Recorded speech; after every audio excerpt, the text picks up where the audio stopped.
যে ভজনগুলো লিখেছেন আমরা যদি সঠিকভাবে গাই এবং সঠিকভাবে হৃদয়ঙ্গম করি তাহলে বুঝতে পারবো আসলে আমরা হেলায় হেলায় দিন কাটাচ্ছি। তো আসলে আমার গুরু ভ্রাতা প্রভু আমার অনেক প্রশংসা করেছেন। আসলে আমি প্রশংসার পাত্র নয় এবং পাঠ করার আমার সে যোগ্যতা নেই। আজকে এখানে আসার যিনি আমাকে আমন্ত্রণ করেছেন বিশ্বপ্রভু, ওনার চরণে আমি প্রণাম জানাই।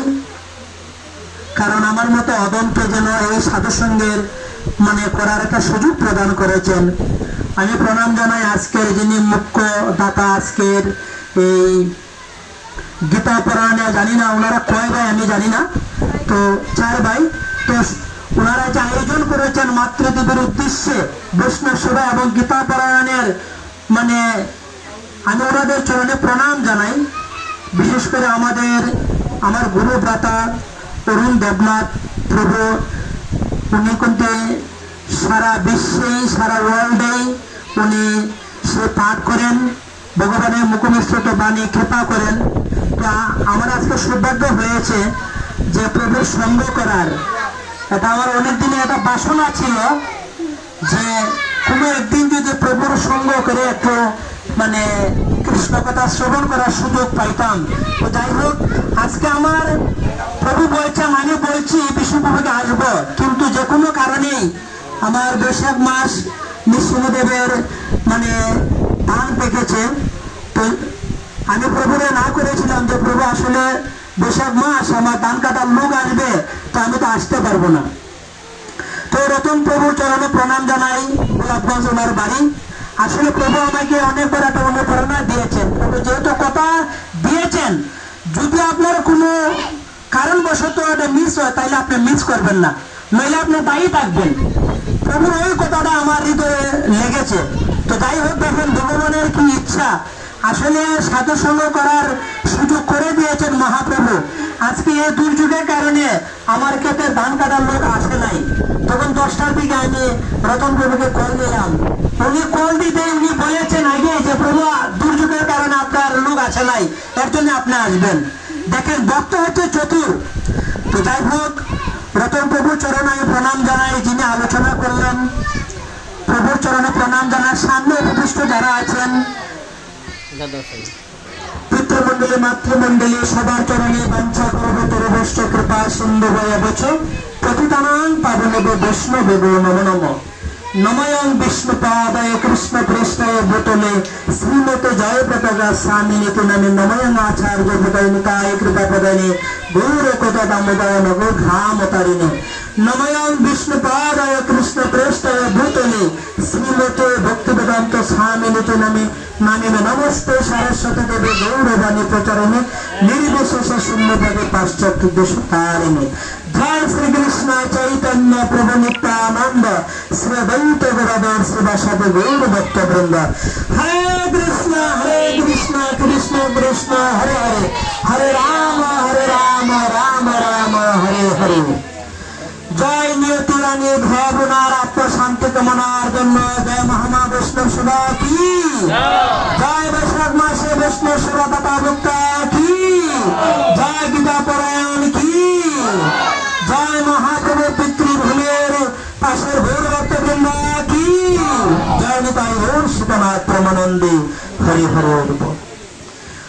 তো আজকে এই মহৎ অনুষ্ঠানে আমরা সবাই সমবেত হয়েছি। বিশেষ করে এই বৈশাখ মাস এবং সামনে অক্ষয় তৃতীয়া, 30 এপ্রিল অক্ষয় তৃতীয়া, সবাই জানেন। তো এই মাসটা এত গুরুত্বপূর্ণ, আমি সংক্ষিপ্ত ভাবে বলবো, আমার প্রভু আলোচনা করবেন। যেমন এই মাসটা হচ্ছে গরমের মাস, তার জন্য এই মাসে ভক্তদের অনেক প্রভু মহারানীকে, জানি না আপনারা করেন কিনা, যে বাইরে বৃন্দা দেবীকে একটা গোটের মধ্যে জল দিতে হয়। আপনারা দেন কিনা জানি না, অনেকে জানেন অনেকে জানে না। তো কেন? ভক্তদের অনেক তুলসী মহারানী ঠান্ডা রাখার জন্য। সামনে অক্ষয় তৃতীয়া থেকে চন্দন যাত্রা শুরু হবে, কেন চন্দন যাত্রা শুরু হবে? মানে গরমের জন্য ভগবানকে বেশি বেশি করে চন্দন লেপ যেতে হয়, এর জন্য চন্দন যাত্রা শুরু হবে অক্ষয় তৃতীয়া থেকে। তো আমি সর্বপ্রথমে বলছিলাম যে আমরা অবহেলা করে দিন কাটাচ্ছি। আসলে আমার গুরু ভ্রাতা বললেন, আপনারা উনি যে বলছেন আসলে আমার খুব ভালো লেগেছে যে মহাপ্রভুর পিতৃভূমির পাশের লোক আপনারা হচ্ছেন দেবতার সমতুল্য। কিসের সমতুল্য? দেবতার সমতুল্য। কিন্তু বিষয়টা হচ্ছে যে আমরা পাশে থেকে এটার মর্ম বুঝি না। দেখেন এখানে পূর্ণাতীর্থ উপলক্ষে হাজার হাজার ভক্তরা আসেন, আপনারা সেই ভক্তদেরকে সেবা করেন, তীর্থযাত্রীদের সেবা করেন, আপনারা ভাগ্যবান নানি করেন বা না করেন, কিন্তু হাজার হাজার ভক্ত এখানে আসতেছে, আপনারা দর্শন করতে পারতেছেন। তো আমরা দেখেন দূর থেকে মানুষে এই জায়গাটার মূল্য দেয়। এই জায়গার যেমন আমরা বাইরে যাই, আমরা যখন মানে পুরী যাই, মায়াপুরে যাই, বৃন্দাবনে যাই, যখন বলি যে আমি সিলেট থেকে এসেছি, যদি বলে বাংলাদেশ থেকে এসেছি, শুধু বাংলাদেশ বললে হয়। যদি বলি সিলেট থেকে এসেছি, তাহলে সরনা আর সারাসারি নাই। সিলেট হচ্ছে পুণ্যভূমি, আমরা পুণ্যভূমির মানুষ, এর জন্যই আমরা মানে মায়াপুরে গেলে মানে এত সম্মান করেন তারা। তো এই সম্মানের প্রতিদান আমাদের দিতে হবে। কিভাবে দিতে হবে?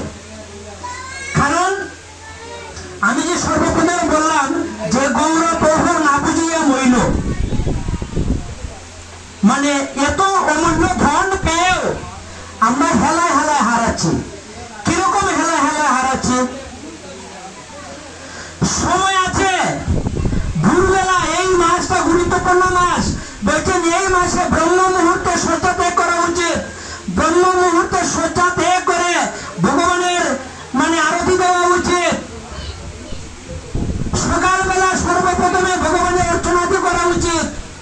কিন্তু আমরা কি করব? সকালের অর্চন করব বিকালে, আর এই বিকালবেলা আমার আগে ভগবানের সেবা, এরপরে সংসারের সেবা। ভগবান তো আমার সংসারে বাইরে না ভিতরে। তো আগে যখন আপনি ভগবানকে সম্পাদন যথাযথভাবে করবেন, তখন আপনার সকল কাজ সম্পাদন হবে। তো আমরা কি করি? আমরা উল্টাটা করি। যেমন আমরা অনেক জায়গায় প্রচারে যাই, আমরা দেখি লীলা খেলা, কিন্তু কিছু কিছু সময় বলি, কিছু কিছু সময় বলি না। অনেক সময় আছে অপ্রিয় সত্য কথা বলতে নেই, এমনি বলে ইস্কনের যন্ত্রণা শেষ, ইস্কনের যন্ত্রণা আমরা পুরোপুরি থাকতে পারতেছে না করে। ইস্কনের কোনো খবর সঙ্গে যদি কোনো কারণবশত হরিনাম করে, তাই যেমন ওরা ইস্কন হয়ে গেছে। আর আগে বুঝুন, হরিনাম হলে এখন ইস্কনই করেনি, সবাই এখন হরিনাম করেন। তো মূল বিষয়টা হচ্ছে যে আমাদের সংসারটা কিভাবে উন্নত করব, এই মায়ার সংসার থেকে কিভাবে আমরা উদ্ধার হব। তার জন্য বলছেন, মায়া জালে বদ্ধ হয়ে আছো নিচে কাজ লয়ে, এখনো চেতন পে রাধা মাধব নাম বলো রে। আমরা মনে হয় সংসারে শুধু মাতা দিলেই হলে সংসারের সেবা বুঝা দেবে, প্রভুদের কোনো সেবা বুঝার কোনো লাইন নাই। এটা আমরা ভুল ধারণা। এই সংসারটা শুধু মাতাজিদের না, প্রভু এবং মাতাজি উভয় পক্ষে মিলে সংসার না নেই। মাতাজি গৃহের কাজ করবে, যারা গৃহে কাজ করে এবং যারা মানে সরকারি এবং বেসরকারি চাকরিও করে না মাতাজিরা।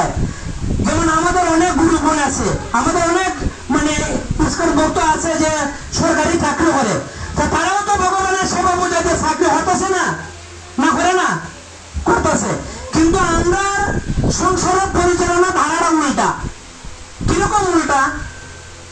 যেমন প্রভুর সময় আছে 10টার পরেও যদি কর্মেতে যায়, অনেকে 12টার পরেও যায়, অনেকে সারাদিন তাকে সন্ধ্যাবেলা ডিউটি করে, আছে না এরকম। কিন্তু দেখেন 10টা পর্যন্ত যদি সময় থাকে, তাহলে আপনি 10টা বাজে হাঁটছি এর আগে ঘরে দেখে দেখে, এর আগে যে এত সময় ঘুমের তলে চলে যাচ্ছে। কিন্তু দেখেন কৃষ্ণ ভক্ত লাইনটা কিরকম বুঝিয়ে দেয়। যারা কৃষ্ণের সংসার করে চারি অনাচার মনে করে, আরে বাবা যারা ইস্কন ভক্ত হয়েছে এরা মানে গৃহস্থ ভক্ত বাবা, এরাই বদল সাধন করবে, আমরা করার দরকার নাই। মানে সবাই যে কৃষ্ণের দাস, এই সংসারটাও কৃষ্ণের, এই সংসারটা কৃষ্ণের মানে প্রত্যেকের গৃহে তো কৃষ্ণ আছেন। আপনারা গৃহে কি সেবা বুঝে দেন না? আছে তো? তাহলে এই সংসারটা যে কৃষ্ণের, কৃষ্ণের সংসার কিভাবে পরিচালনা করবো? আরে আপনি পরিচালক হয়ে যখন 10টার সময় ঘুম থেকে উঠবেন, এর আগে আপনি সেবার সুযোগ চলে যাচ্ছে, সেবা করবেন না। আপনি ভগবানকে প্রণাম করার সময় নেই, সারা দিন যায়, বছর যায়, ভগবান গোবিন্দ যা আছেন আপনার ঘরে একটি তুলসী দেওয়ার মতো মনস্কতা নেই, গোবিন্দ চরণে একটা পুষ্প দেওয়ার মতো মনস্কতা নেই।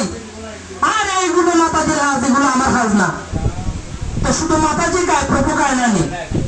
তো কৃষ্ণের সংসার হচ্ছে, দেখেন যেমন কৃষ্ণের সংসারে যারা আছেন, যেমন আমাদের গৃহস্থ ভক্ত যারা আছেন, যদি আজকে দেখেন আমার মন্দিরে মানে গতকালকে দান এসেছে, দান শুনাইতে পারি নাই, আমি 4টার সময় উঠে ভগবানের কার্যক্রম সেরে আমি আমার দানে লেগে গেছি।